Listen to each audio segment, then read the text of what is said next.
Good evening. कैसे हैं आप लोग? मस्त होंगे। आज का देखो मोस्ट इम्पॉर्टेंट आपको एक अपॉर्चुनिटी की बात करूंगा। एसबीआई पीओ ने फॉर्म लॉन्च कर दिया है, तो फॉर्म यहाँ पर आ गए हैं। अब देखना है कि किस डेट पर यह फॉर्म अप्लाई होंगे।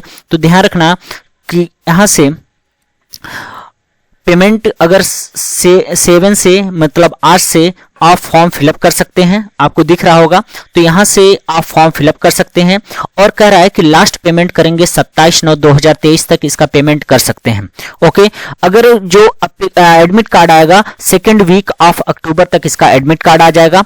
और इसके बाद जो फेज 1 एग्जाम होंगे फर्स्ट अगर बात करें तो नवंबर 2023 तक एग्जाम होने के चांस रहेंगे। और रिजल्ट की बात देखो, हर चीज यही एक ऐसा बैंक का, देखो मैं इसलिए बता रहा हूं कि बैंक एक ऐसा एग्जामिनेशन है बैंक का जो एक अप टू डेट मतलब कि हर काम करता है। ऐसा नहीं किसी अदर स्टेट या हम यूपीपीएससी की बात कर लें तो यहाँ पर हर exam day to day delay होता रहता है। तो ऐसा इसमें कुछ ऐसा नहीं होने वाला है। तो कह सकते हैं कि एक अच्छा अपॉर्चुनिटी भी है, ठीक है, क्योंकि अच्छी खासी वैकेंसी भी है। तो फेज 2 जो ऑनलाइन मेंस एग्जाम होंगे वह दिसंबर 2023 तक और जनवरी 2024 तक उसके रिजल्ट आने के चांस अगर बात करें तो रहेंगे। नेक्स्ट अगर उसके जो एडमिट कार्ड होंगे वह जनवरी फरवरी में डाउनलोड होंगे। और फेज 3 जो एग्जामिनेशन होंगे वह जनवरी टू फरवरी 2024 तक होंगे। और जो इंटरव्यू होंगे उसी बीच इंटरव्यू भी हो जाएंगे। लास्ट अगर रिजल्ट की बात करें, टोटल फाइनल जो रिजल्ट आएगा तो फाइनल रिजल्ट जो होगा मार्च 2024 तक आ जाएगा। तो हम बात कर लेते हैं किसमें कितनी सीट है। तो सीट की अगर बात करें तो ध्यान रखना, यहाँ अगर बात करें तो SC 300 आपको दिख रहा होगा। और यहाँ से ST की बात करें 150 है, OBC की बात करें 540 है, EWS की बात करें 200 है और जनरल की बात करें 810 है और टोटल 2000 पोस्ट हैं। ठीक है, तो यहाँ से तो बाकी और भी यह सब सारे पोस्ट दिए गए हैं। ठीक है, तो यह यहाँ से पोस्ट हैं। अगर इसके बात करें थोड़ा सा हम बात कर लेते हैं एलिजिबिलिटी की। ठीक है, मोस्ट इंपॉर्टेंट यह फैक्ट है कि एज की लिमिटेशन क्या होगी, क्या कैसे होगा। तो ध्यान रखना कि एज की बाउंडेशन बताएं तो एज जो होगा 21 से लेकर 30 इयर्स तक होगा। लेकिन इसमें एज रिलैक्सेशन भी मिलेगा। जैसे बात कर लें क्या शेड्यूल कास्ट की तो ये 5 इयर्स रहेंगे। अदर OBC की बात करें नॉन क्रीमी लेयर्स वो हो जाएंगे 3 इयर्स रहेंगे। अगर हम बात करें personal with the bench marks of the disabilities अगर कोई है तो उसे 15 इयर्स और PWBD जो OBC में है उससे 13 इयर्स। बाकी ये सब EWS को 10 इयर्स, जो PWBD के जनरल में आते हैं वो 10 इयर्स। तो ऐसे दे रखा है। और एक्स सर्विसमैन है तो उसको 5 इयर्स के लिए रिलैक्सेशन दिया जाएगा। ठीक है, तो यहां से मैं इसकी बात कर लिया। अब बात कर रहा हूं कि जो प्राइमरी लेवल पे जो फर्स्ट हमारा फेज 1 होगा वो फेज 1 में किस तरीके से पेपर होंगे और उसमें कौन कौन से सब्जेक्ट आने वाले हैं, तो यह ध्यान रखना। तो यहाँ से देखो, इसमें अगर बात करें फेज 1 की तो फेज 1 में अगर बात करेंगे तो फेज 1 में पहला इंग्लिश लैंग्वेज आएगा। जो नंबर ऑफ क्वेश्चन की बात करूं 30 क्वेश्चन रहेंगे। अगर हम बात करें क्वालिटेटिव जिसको आप रीजनिंग बोलते हो वह कितना हो जाएगा, क्वालिटेटिव एप्टीट्यूड जो रहेगा वो आपके 35 रहेंगे। और रीजनिंग की बात करूं तो यह 35 क्वेश्चन रहेंगे। टोटल मिलाकर 100 क्वेश्चन रहेंगे फेज 1 में, जो फेज 1 में। और हर क्वेश्चन के लिए बता रहा है ड्यूरेशन, इसके लिए भी 20 मिनट 20 मिनट और 20 मिनट और यहाँ से टोटल 1 आवर्स का आपके पास टाइम दिया जाएगा। ठीक है, नेक्स्ट अगर हम बात करें इसके बाद सिलेक्शन क्राइटेरिया का रहा है for main examination category wise merit list will be the drawn on the basis of the aggregate marks scored in the PET जो आपका फर्स्ट फेज 1 एग्जामिनेशन होगा।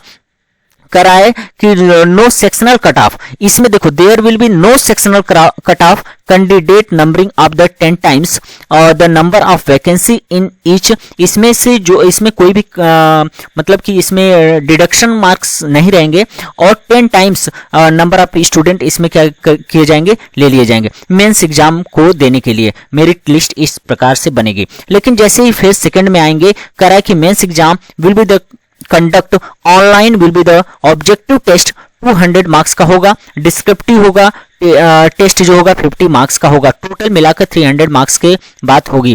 ठीक है, तो यह ऑनलाइन होंगे। ऑब्जेक्टिव टेस्ट किस तरीके से करा है कि the duration of the 3 hours का आपके पास टाइम दिए जाएंगे। 4 सेक्शन होंगे, टोटल 200 मार्क्स की बात करेंगे और there will be the separate timing for every section, हर सेक्शन के लिए अलग अलग टाइम दिए जाएंगे। जैसे बात करें रीजनिंग एंड कंप्यूटर एप्टीट्यूड की बात करें, नंबर ऑफ क्वेश्चन 40 रहेंगे, मैक्सिमम मार्क्स जो 50 मार्क्स के रहेंगे, लेकिन टाइम आपको 50 मिनट ही दिए जाएंगे।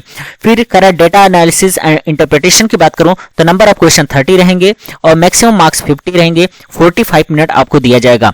नेक्स्ट अगर general economy and banking awareness की बात करूं तो 50 क्वेश्चन रहेंगे और 50 क्वेश्चन के साथ वर्ड 60 मार्क्स के रहेंगे, 45 मिनट दिए जाएंगे। इंग्लिश लैंग्वेज की बात करूं तो 35 क्वेश्चन रहेंगे, 40 मार्क्स के रहेंगे, 40 मिनट आपको दिए जाएंगे। टोटल क्वेश्चन कितने हुए 155 और 200 मार्क्स के रहेंगे, 3 आवर्स टाइम दिए जाएंगे। फिर एक डिस्क्रिप्टिव पेपर होगा जिसमें आपको लेटर राइटिंग ऐसे कुछ भी ये दोनों राइट करना होगा और इसके लिए 2 क्वेश्चन मतलब एक लेटर होगा दूसरा ऐसे होगा और यह रहेंगे 50 मार्क्स के और 30 मिनट टाइम दिए जाएंगे। टोटल अगर बात करें तो ग्रैंड टोटल निकल के आया कितना 250 मार्क्स के होंगे। फिर देखो इसमें क्या करा है कि मैंने कहा कि प्री में आपने देखा कि कोई भी नेगेटिव मार्किंग नहीं है, लेकिन यहाँ मेंस में आपको नेगेटिव मार्किंग देखने को मार्किंग मिलेगी। करा there will be the penalty for the wrong answer marked in the objective test. अगर इसमें कुछ भी रॉन्ग करते हैं तो आपके मार्क्स जो डिडक्ट कर लिए जाएंगे। For each question in the wrong there will be the penalty. यहाँ पर कितना लगने वाला है 1/4, ठीक है 1/4। एक क्वेश्चन रॉन्ग करते हैं तो 1/4 मार्क्स कट हो जाएंगे। Arrive to the corrected score जो होगा the question no answer marking the candidate there will be the no penalty. अगर आप क्वेश्चन नहीं अटेम्प्ट करते हैं तो उस पर कोई भी मार्क्स कटने वाले नहीं है, ये तो आप लोग जानते ही होंगे। अब देखो sectional marks will be the not be the maintained for the both pre and makes. ऐसा कभी नहीं होगा कि सेक्शनल मार्क्स हमें करा है कि सेक्शनल में हमें पास करने की, ऐसी कुछ भी इसमें क्राइटेरिया नहीं होगी। Merit list will be the basis of aggregate the marks score in the phase second से ही आपका मेरिट लिस्ट जारी होगा। इस बात को ध्यान रखना, फेज सेकंड से। There will be the no sectional cut off and इसमें कोई cut off sectional cut off आपको देखने को नहीं मिलेगा, ठीक है। Category wise the merit list subject to the candidate scoring the minimum aggregate qualifying the decided by the bank. Bank के द्वारा यह जो क्वालिफाइंग होगा वह उसको लिस्ट जारी कर दिया जाएगा। इसके बाद करा है फेज थर्ड होगा। फेज थर्ड में क्या होगा इस बात को देखना होगा। एक क्या साइकोमेट्रिक टेस्ट होगा और एक दूसरा क्या ग्रुप एक्सरसाइज होगा। तीसरा आपका क्या होगा, आपका ग्रुप में डिबेट करते हैं ना उस टाइप का होगा, इंटरव्यू होगा, ठीक है। अगर हम बात करें the bank conduct the psychometric test the personality profiling of the candidate who will be the shortlisted in the phase third, finding the test may be the placed before the interview a panel for having through a perspective of the candidates।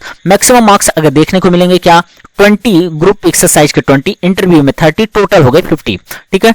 Total 50 marks को देखने के the minimum qualifying marks will be the decided by the bank. Candidate by the phase second the OBC category would be required to be the OBC certificate containing non creamy layer clause, ठीक है। अगर OBC को ये requirement है कि वो OBC certificate लेकर ही आएंगे नॉन क्रिमिनल का, कर OBC but not submit the OBC non criminal certificate request for the interview under the general category will be the not be the entertain, ठीक है। अगर आप नहीं लेकर आते हैं तो आपको जनरल में काउंट कर लिया जाएगा, ठीक है। फाइनल सिलेक्शन की बात कर लेते हैं। अब देखो फाइनल सिलेक्शन की अगर बात करूं the candidate will be the have qualify both in phase second and phase third separately. The marks obtained in the main examination phase second both in the objective test and the descriptive test will be the added to the marks, ठीक है।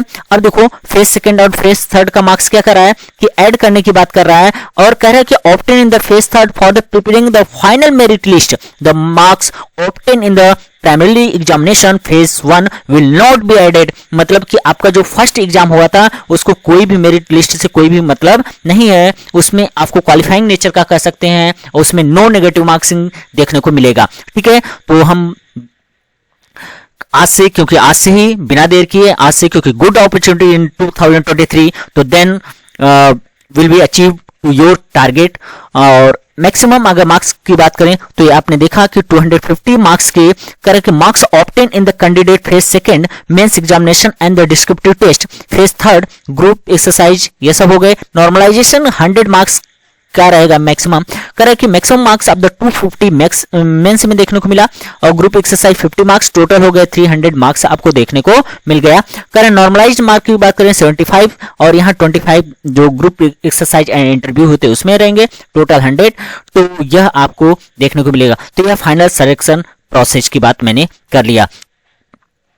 अब देखो बाकी तो सब आपको पता है, एग्जाम सेंटर किस तरीके से क्या फिलअप करने हैं वो आपको फॉर्म फिलअप करते ही आपको सब चीजें पता हो जाएगी। चलो तो best of luck for the examination and form fill up करिए, फिर तो उसमें सारी चीजें और भी जो है आपको किस तरीके से सबमिट करने हैं, क्या कॉल लेटर है, क्या है, सारी चीजें का इंफॉर्मेशन इसमें रीड कर लीजिए। ओके, ये हो गया आपको हाउ टू अप्लाई, किस तरीके से फॉर्म को अप्लाई करेंगे। ठीक है, तो यह हो गया आपका किस तरीके से फॉर्म को अप्लाई करना। Okay, thank you.